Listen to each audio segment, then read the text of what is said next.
All right, we rolling, Jay? Yes, what is this? All right, guys. I'll tell you what it is. Video, bro. What is this? This is Copperstate's weigh-in, Oh, which we're really not getting too crazy on weighing in on. I can't like say everything that I'm thinking. No. Damn it. Of course not. Yeah, so we're bringing you guys a new segment. We'll see if it lasts and stay around if you guys like it. But pretty much we're going to be going over what's going on in the fishing world, what's the new hype. Seth's got a little sneaky tip for you, a little sneak. But yeah, just talking fishing really. I mean, we're going to give you guys... We'll touch on MLF, Bassmaster, local derbs. Yep, little local reports. Fishing reports on local lakes. That'll be at the end of each video. I'm excited kind of though. Just a little, it's fun. Yeah. And we'll expand on it too. Like if we're missing out on something you guys want to know more about, let us know. The biggest thing though, I think, guys, we need some interaction. We need some interaction from y'all. All right. So this is going to be, I think this is going to be more interactive than just like our top baits videos and stuff. Like, I want to know your all's opinions. We're going to give some of our opinions. Obviously we can't get too detailed because we're on social media, blah, blah, blah.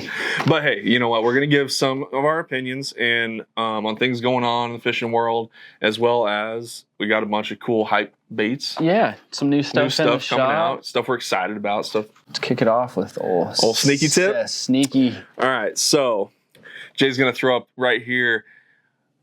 I always say fajita. Tate always says this name right. Say the name. I feel like it's wrong now. Kayoya Fajita. What he said. That's my dog right there. That's a dog. That's my dog. All right, right so there. Jay's gonna pop that screenshot I took from the Bassmaster at Lake Toledo Bend. Okay. Yes. And I didn't know this, and maybe y'all are like, you didn't know that? Like, this guy, what are you talking about? All right. So, sneaky sneak on how to properly... I also seen, sorry to interrupt, no, you're good, when we were out on Rosie with Cliff, he was also talking about it. So maybe it's an Elite Series thing. I don't know. We're not part of that club. He's seen it on his deck and was looking. He said he kind of slid it back. And he was like, okay. So, he saw it from the fajita. source. But no, all right, guys. So check this out. So y'all probably know, okay, you rig a Sakamata right through the nose right there. Ain't wrong, according to, please say his name. Fajita. Fajita. All right, Fajita, guys. All right. Man, I'm butchering this. Okay. But seriously, on a serious note. All right. So how to properly rig that Sakamata shad. So instead of going up through the nose, guys, you're going to go through the top of the head. Okay. And you can see by that screenshot I took that's up there right now, there's a reason he rigs this. I'm going to tell you guys why. So I've got a Firebait 7/0 Magstrel on a 7-inch socket right here. And the reason for that is when you rig this up like this, what happens is, you look closely there, you got the lip underneath. And notice the kind of S shape it creates right there, guys. So what that does is it cups those wings even more, and it allows a slower fall, and it also rolls, I mean, like butter. I barely twitch the rod, just boom, boom. But that slower fall as well as better rolling. And also, I also think part of it too was, I mean, I'm going to be a little bit biased here. They didn't have a 7/0 hook on a 7-inch or 6-inch Sakamata shad. They were throwing 3/0s, 4/0s. Right. So they got the hook further back by doing that way. But I think what they ultimately did is that slow fall stumbled into something, and it rolls unbelievably. But y'all, that is how you're supposed to, according to Fajita, him, that you're supposed to rig a Sakamata properly. I took the screenshots from Toledo Bend. That's how it goes. On the head, not through the nose. There's y'all's sneaky tip. There you go. Dirty. All right, so Tate, what's the hype, bro? What we got coming out? What are we excited about? We got some new stuff from G-Crack. Our boys at G-Crack. New colors, I should say. No new baits or nothing, but some new colors. Starting off with the Q-Bomb. They did a little collab with the band Anxious. Little random collab. This color is dirty, though. So you got the Anxious shad now. You got that clear kind of ball with the clear strands, some holographic flake, and then the little gold in there's a nice touch too. But got those in the 1 and the 1.2 inch. Shad presentation or bed fishing presentation? Which one? Both. Both. This is pretty sweet. I like new that bellow shad color, ghost shad. I like that one a lot. And then we got 2 new colors in the gill. And the 3.8, we got the electrolyte gill. This thing's pretty wicked. Can I drink that? You can drink it. It looks refreshing. Start cramping. You got the blue and the white. And then Homeless Fisherman's got his own color now. It's pretty wild. It's pretty sweet looking. These are selling super fast, so make sure you guys get them while we got them. Pink Lemonade. They did it in the 5.8 bellows stick and then the 5.8 bellows gill. Super fire stuff from G-Crack. Another new little drop. I feel like Rico probably hasn't dropped anything new in so long. But, I mean, like, these guys are getting crazy over this thing, right? Okay, what's so new about... Tell them, Tate, tell them why it's different, and it's new, and it's better. So, you got the classic Rico body and everything. Nothing's changed on that. It's still, you know, your bigger Rico. So you got all same rattles, same popping, same action to it. It's got updated, you know, paint schemes on there. With the side eyes. And nowadays, I feel like everything's about showing the fish something a little different. That's why we're throwing this. That's why they're coming out with super realistic stuff. And when I see a shad floating on top of the water, usually he's got one eye up, one eye on its side. So they brought that out. I like they put some new hooks on there. I think they're BKK. This is coated on too. the front one. The front one's coated, and then the back one's not coated. It's still just a super nice feather treble with that front one. Oof. Super nice. I didn't bend it out or anything. Got those, and they did it on some like of their most popular colors. So, you know, the Lightning Shad, Ghost Bluegill, the John Murray Bass. This one's a new one, the Uno Mas. But just a super awesome popper. Give those fish a little different look. Made in Japan, all super high quality paint jobs and everything. These are actually available right now. Just dropped on the website. Somebody's ordering them right now. I know. There you go. We'll have them hung up for you guys in store. New Loco Rico, man. Freaking thing's super sweet. Helped Cliff pull a top 20 on the Sabine. Sabine? Yeah. Cliff Perch? Yeah. That's what I'm talking about. You go, Cliff. He was throwing that around there. But yeah, so that's some new stuff. And now let's lead that into kind of what's the new trends going on right now. Okay, we gotta bait-wise, kind of. We gotta talk about this whole Nico rig thing. Because this is like taking the world by storm. It's the year of the Nico, dude. I mean, it's the year of the Nico. And for some reason, Easton Fothergill in the Bassmaster Classic was throwing 8-pound test braid to 15. Was it 15-pound leader? Yes. Why?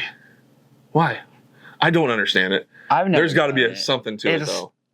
It's got to be the castability. Just like... I would think in the wind it'd be more. And tell me what you guys think. I'm curious what our viewers think here. Why 8-pound test? Like the diameter, right, is not matching up at all.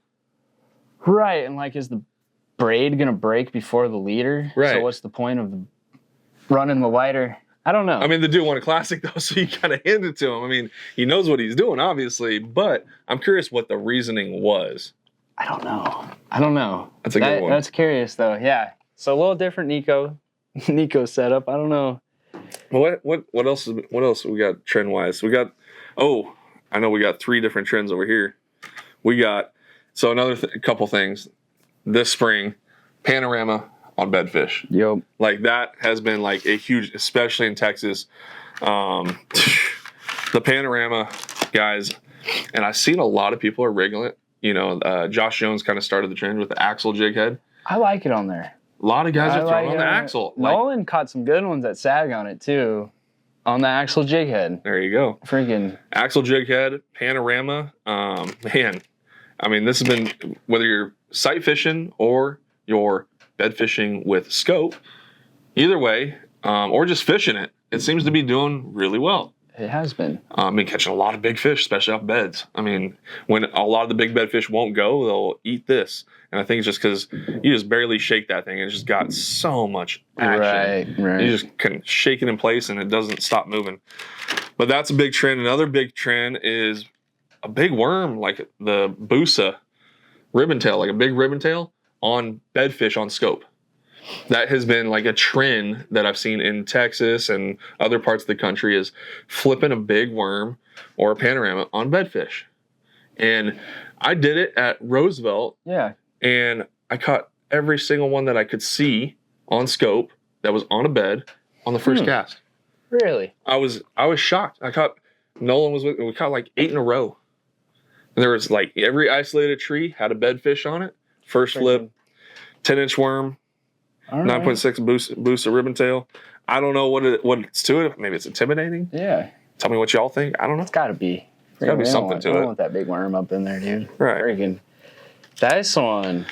Now this is an interesting trend, because apparently, and I talked to Kettner, Robert Kettner, one of our Copperstate Tackle boys in the marine shop, restoration guy. He, also my fishing partner, said that at Clear Lake, at the Open, the One Bass Open at Clear Lake, that the jerk shad was the only minnow that guys could catch them on, really. The Z-Man jerk shad. Really? I don't know if it has to do with the Lastec and the floatability, that you can put a really light head on there. They're soft. And stay in their face, or when they bite it, it's so soft. It's realistic? Yeah. I mean, I don't know what's to it, but it's got some scent on there too. Maybe it's part of the scent. I don't know.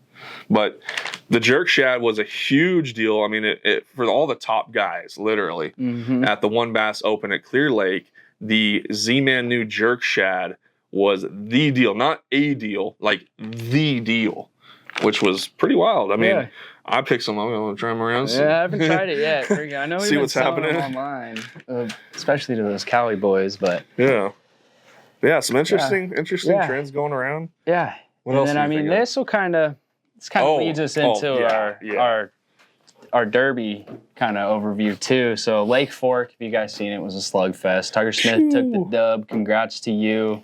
But Kioya, he had 100 pounds in 3 days.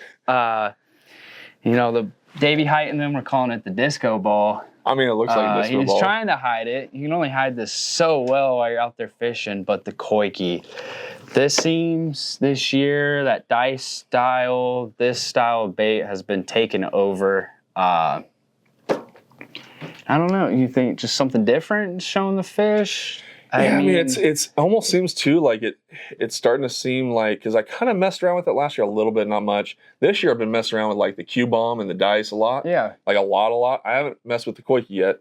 I'm personally a fan more of the silicone skirts.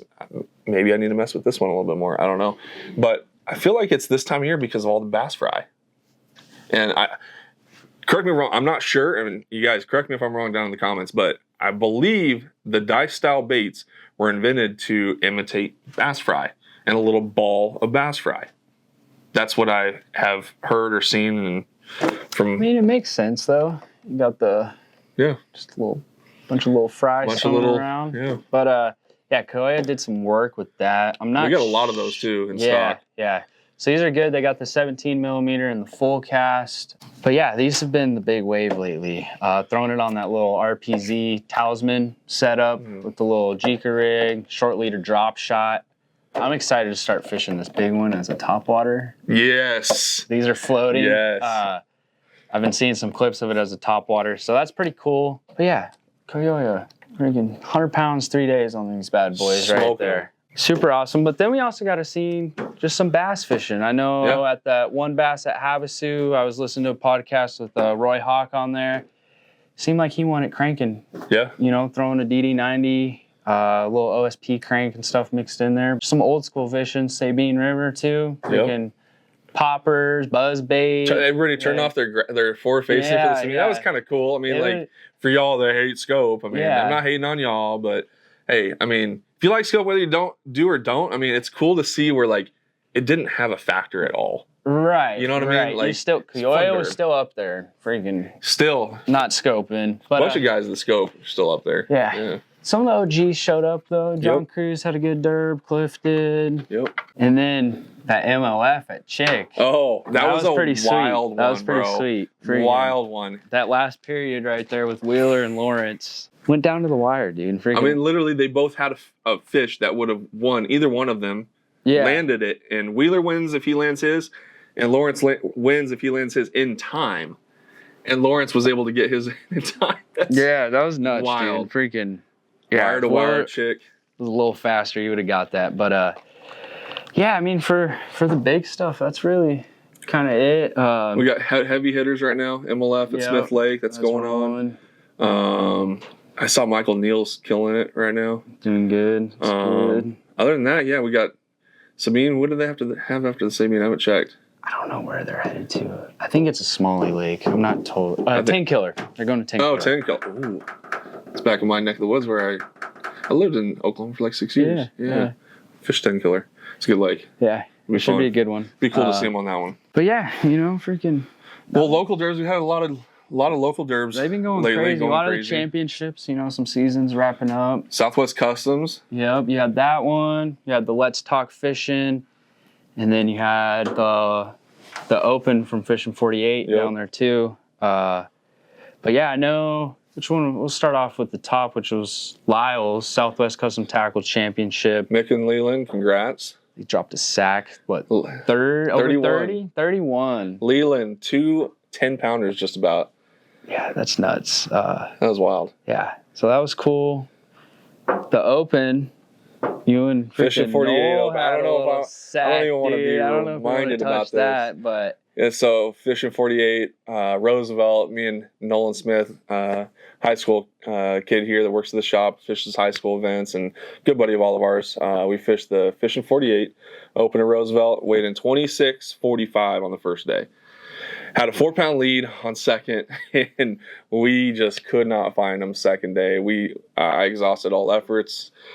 Sometimes you just don't. It's just not your time. And we ended up third place. And still made a great paycheck, and it was awesome to see Nolan catch the big fish on the first day. He caught an 8-pounder, which was awesome. It was really cool because we had it was like he'd catch a big one, then I'd catch a big one. He'd catch a big one, I'd catch a big one, and we kind of just roll with it. But I really only had 2 rods on the deck in that event, and that's what did all the damage.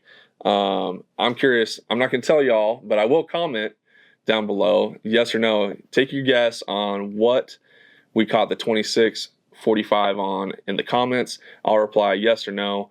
And you know what? We'll send them a package of the first one that guesses correctly of what I caught them on. How about that? Okay.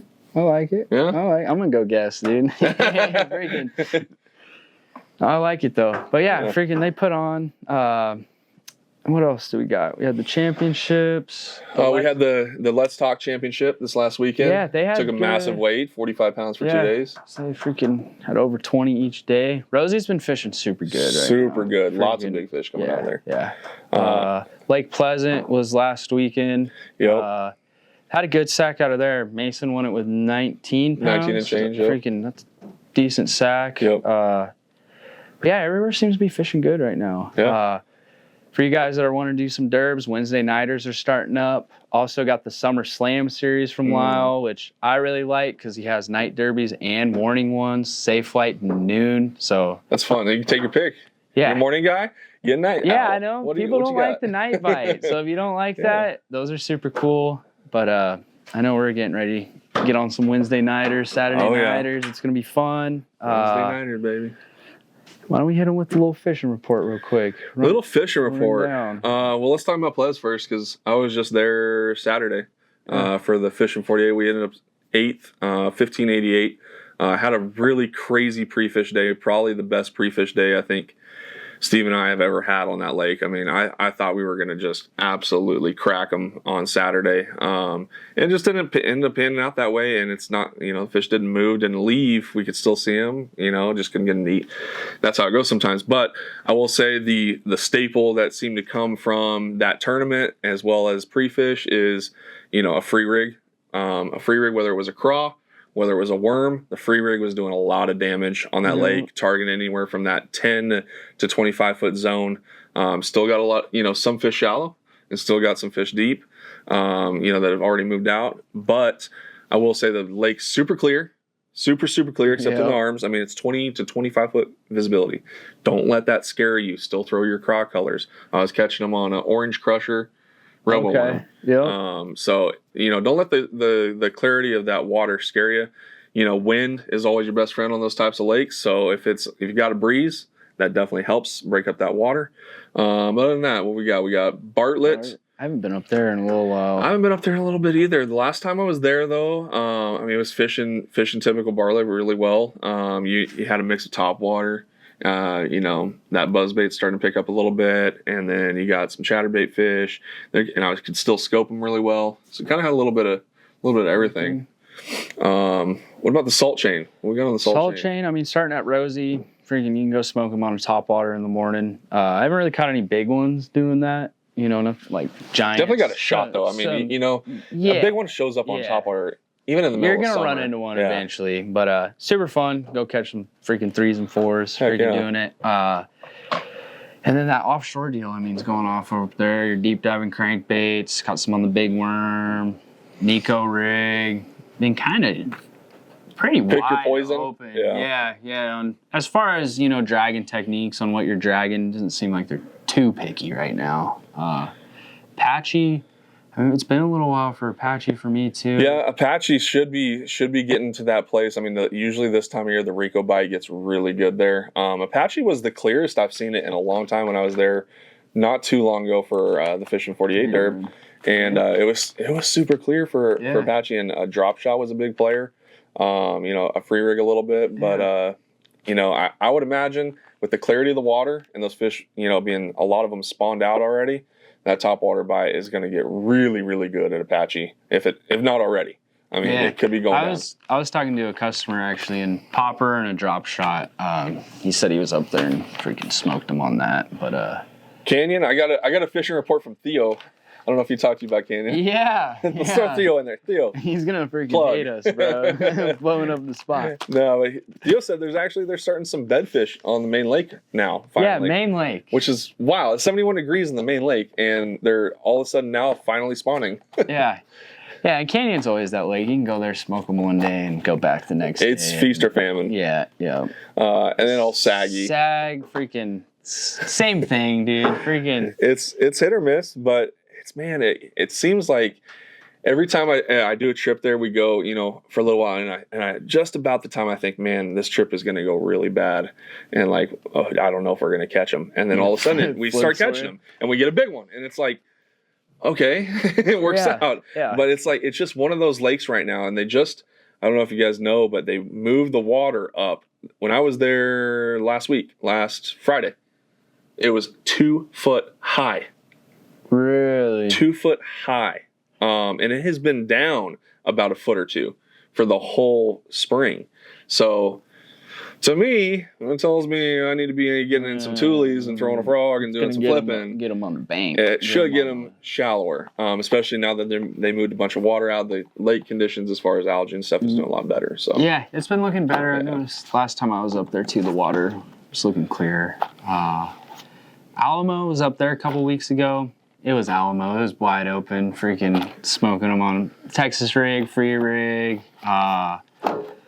Topwater bite wasn't too crazy. I'm sure by now it's kind of kicking off better. I know we had a little front when we were up there. But yeah, freaking, I haven't been down to Parker or Yuma in a little while. If you guys got a little Parker Yuma report, freaking drop it below for us. Drop it. Give it a shout out. I want to get up there though, go catch some smallmouth here soon, but Possum Kingdom. He was out in Texas, yeah. Hey, for you Texas boys, Possum Kingdom was fishing weird. You're like, don't go. I don't know.